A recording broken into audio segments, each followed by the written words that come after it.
Loué soit Jésus-Christ. Sa paix soit avec vous. Quelle est notre destinée? Pourquoi existons-nous? Quel destin pourrait être plus beau, plus grand, que celui de devenir Dieu?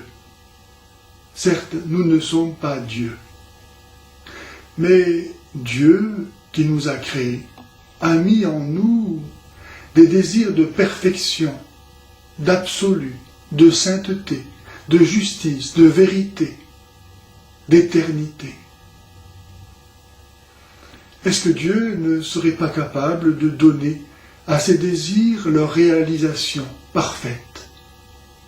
Et qu'est-ce qui est parfait? Qu'est-ce qui est saint? Qu'est-ce qui est absolu, éternel, sinon Dieu? Et de fait, Dieu s'est fait homme pour que les hommes, par lui, deviennent Dieu. Jésus, dans l'évangile de Saint Jean, au chapitre 15, versets 4 à 6, nous dit ceci. « Je suis le cep de la vigne, et vous êtes les sarments. Qui demeure en moi, comme moi en lui, porte beaucoup de fruits, car hors de moi, vous ne pouvez rien faire. Si quelqu'un ne demeure pas en moi, on le coupe, on le jette dehors, et, comme les sarments, il se dessèche. Puis, on ramasse les sarments secs, on les jette au feu, et ils brûlent. » Dans cette image, Jésus nous révèle le mystère de l'Église. L'Église, ce n'est pas autre chose que l'union du Christ, Dieu fait homme, et des hommes unis à lui par le sacrement de baptême et la vie de la grâce. Le Verbe de Dieu qui est de nature divine, laquelle nous les hommes ne possédons pas, a pris la nature humaine afin de devenir le tronc dont nous puissions être les membres en étant unis à lui parce que partageant la même nature humaine que lui. L'Église est encore présente dans l'Écriture sous ce mystère de l'union du Christ et des hommes. Par exemple, dans l'Épître aux Colossiens, au chapitre 1, verset 18, lorsque saint Paul dit que Jésus est la tête du corps dont nous sommes les membres, ce corps qui est l'Église.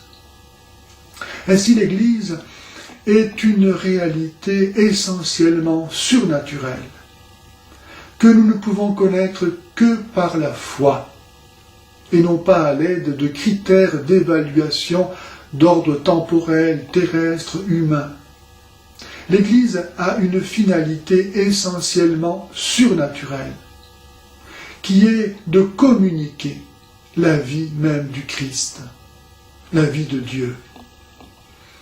Dieu s'est fait homme pour que les hommes, en étant unis à Dieu, parce que partageant la même nature humaine que lui, puissent ne faire qu'un avec lui, comme lui ne fait qu'un avec le Père, lui qui est la parole de Dieu, le Fils de Dieu. L'Église, c'est la réalisation de la rédemption dans les hommes sauvés, sanctifiés, divinisés, parce que greffés par le sacrement de baptême à Jésus-Christ. L'Église, c'est la forme que prend l'acte rédempteur pour atteindre l'humanité en devenir et se l'assimiler et ainsi la sauver.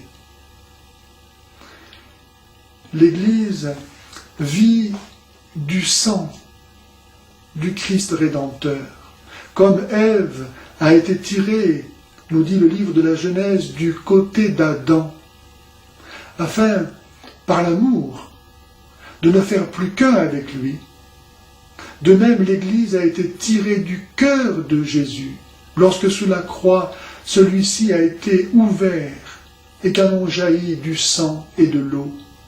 De l'eau pour que nous puissions nous laver de tous nos péchés, et du sang pour que nous puissions recevoir la vie de Dieu.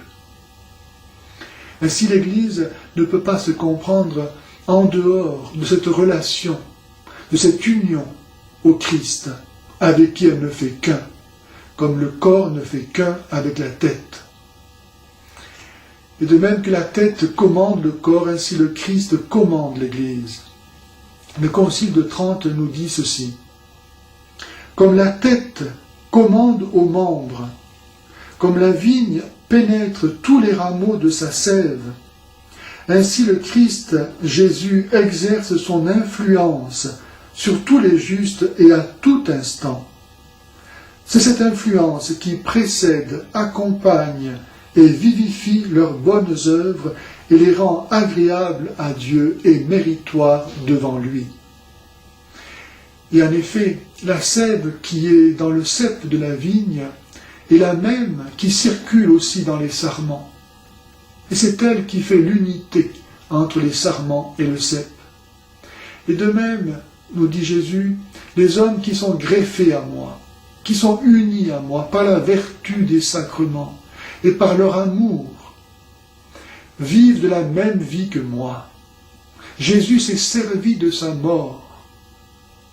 Injuste, lui qui est l'innocent absolu, afin de pouvoir donner sa vie et ainsi détruire par son sacrifice le pouvoir même de la mort, le pouvoir même du péché, qui en est la cause, et le pouvoir de Satan, qui en est le Père. Nous venons du cœur de Dieu. De toute éternité, nous avons été créés pour aimer Dieu. Et comment ne pas l'aimer? Nous lui devons tout. C'est lui qui nous a créés. Et c'est lui qui vient se donner à nous, pour que par l'amour nous ne fassions plus qu'un avec lui. Saint Paul disait, « Je vis, mais ce n'est plus moi qui vis, c'est le Christ qui vit en moi. » Galates 2, 20. Voilà le mystère de l'Église. L'Église, c'est Jésus-Christ et les chrétiens qui ne font qu'un. Que pourrions-nous désirer de plus que cela?